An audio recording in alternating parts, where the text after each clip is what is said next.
That year I could have been the number one pick, but I had an interview with the Chicago Bulls. Okay. And it didn't really go too well. How you F up a job interview? Did you talk about the interview of mom? Did you say something about his kids? No. It was something like a really, really personal. Jerry Krause, God bless him. Yeah. I was having dinner with him. Right. And he asked me, did I have problems on the court concentrating because my father was HIV positive? My father never had a discussion with me before. Right. And so, like, I didn't know whether to be offended or, like, give him the question he wanted. So I kind of, like, just brushed it was off. like a dickhead to him the whole interview, like, blew it.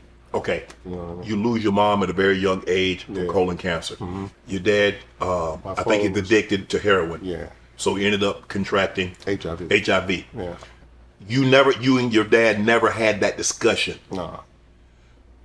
Did you feel, were you ashamed? Is it because, do you feel, were you ashamed or was he ashamed? Because I don't know. Because I don't know if he knew my father. Me and my father never had that conversation. So I don't know if, you know. What type of relationship did you have with your father? At that time, it was getting better. Okay. I would say by the time it was getting better. Did you feel that once your mother had passed away, that did you think your father probably should have, like, Dad, you need to clean up your act. You need to. I don't know if you had siblings. That you had siblings. No, I'm the only child. Yeah. So did you feel some type of way because towards your dad? Because no, I never really blamed him at that point in time. At that point in time, I didn't really understand addiction. Mm-hmm. But I kind of, like, really didn't blame him for his addiction. Okay. You know what I'm saying? Almost, like, felt pitiful for him. Did you wish you had had that discussion to have a better understanding of addiction? Hell yeah. You say you was kind of a rest his soul, Jerry Krause. You said you was kind of a lack of a better word, a dickhead to him. So what did you say? So when he asked you, how did you feel about your dad being HIV positive? Yeah. When you remember now, you're on a job interview. You're trying to get this job. That's what you're trying to do. You're trying to get this job. I don't even remember if I answered the question. Right.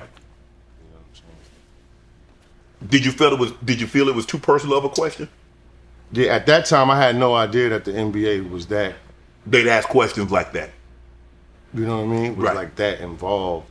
You thought it was gonna be all basketball related questions, huh? Yeah. How old were you started playing basketball? Who's your favorite basketball player? I didn't really think they was gonna be asking me questions about this neighborhood drug dealer or this guy from my neighborhood. Right.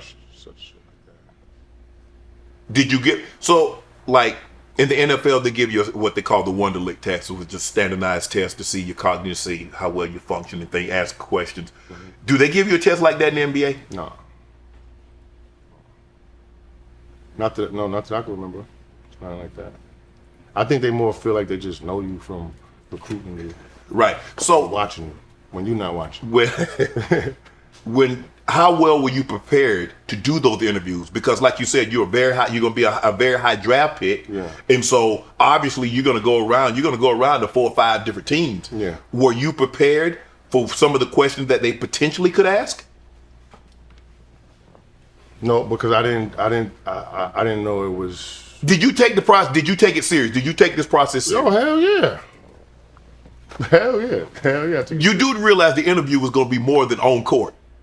Yeah. Or did you think it was just going to be, okay, they're going to bring me in, I'm going to do, None of this was going to be a workout. There was going to be some questions. Right. They're going to try to, figure your personality out. Right.